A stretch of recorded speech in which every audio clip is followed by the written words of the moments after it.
Andy Johnson, it was recently asked unto me, what do you do if a student doesn't want to write? What do you do with a reluctant writer?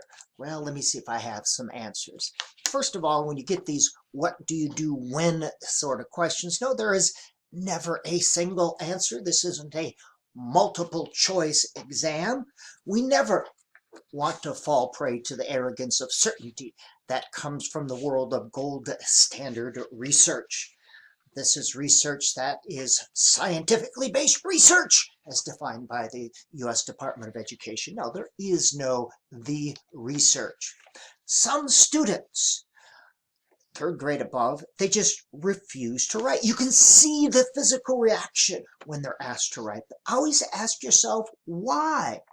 Understanding is the essence of being a good teacher, not looking for the right answer or strategy to plug in. We're not trying to manipulate students.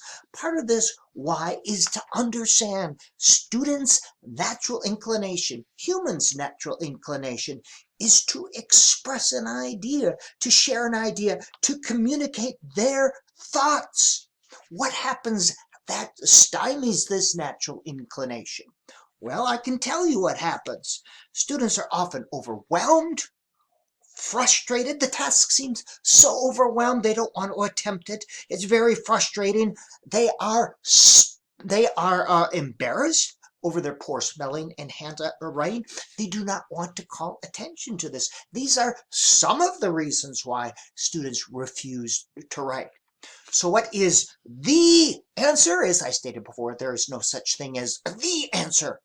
What research-based program should I buy? Kansas strategy? What high-leverage practice that research has proven to work should I use? Can I leverage my students into writing? Can I Humpty Dumpty my way to effective writing instruction? This is where you break something into little pieces and you help students put the little pieces back together again.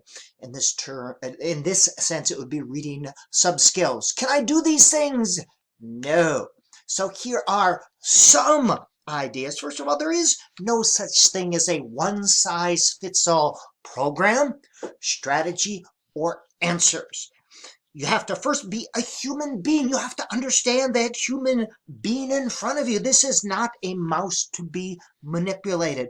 That human being has to trust you, especially with writing, before anything can happen. Now, trust is earned, it's not given. The student has to learn to trust you, that you won't frustrate, overwhelm, embarrass, or humiliate that student. Trust does not happen in a single day. Now, some of the students I work with prefer a keyboard to handwriting. They often have trouble with handwriting and spelling. So keyboard can sometimes mask that, keyboard or a computer. So what do? Well, one of the things, you sit down when you're working individually with a student. What do you want to tell me? What did you do yesterday? You begin asking questions. What do you want to write about? Okay, tell me. So the student is communicating a sentence to you. And start with one sentence. All right, let's get one sentence out. One sentence, that's a finite goal. It's attainable.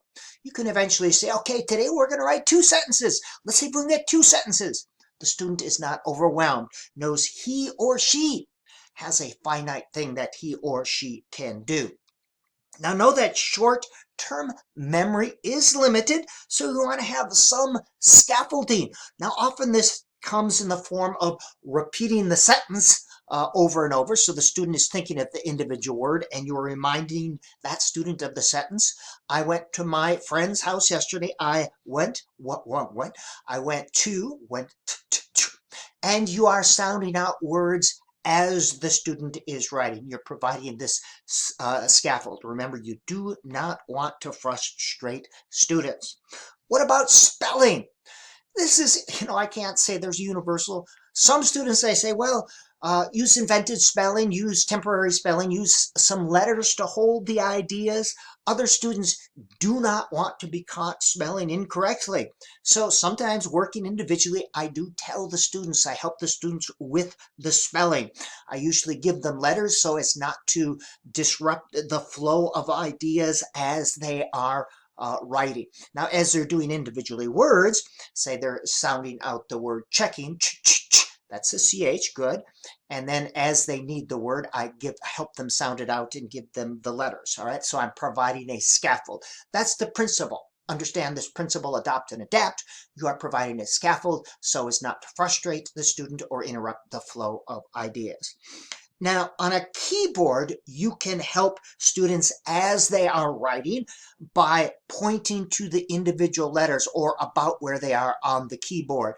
Now, do not reach over and pluck the letter. In working with students, they sometimes actually hunch over and protect the keyboard so you don't do that. So I generally point the idea, okay, the letter T is someplace here, the letter A is someplace there. So I use that, again, so as not to frustrate the student. Facilitated writing works great. Facilitated writing is where you ask the student, what do you want to say today? One sentence, two, three, whatever it is, and you write the big words on the board, or if you're using a computer, you write the big words on top of the screen. The student can then put the big words together and create ideas using the connecting words in the app. All right, that's called facilitated writing. Use daily writing. You want to write every day so they get in the habit of this. And as simple as one sentence is just fine. Save it in a journal, either a written journal or a computer journal with the date on it, so students can go back and practice reading using stuff that they have written. Also, students love to go back and see what they were thinking back then.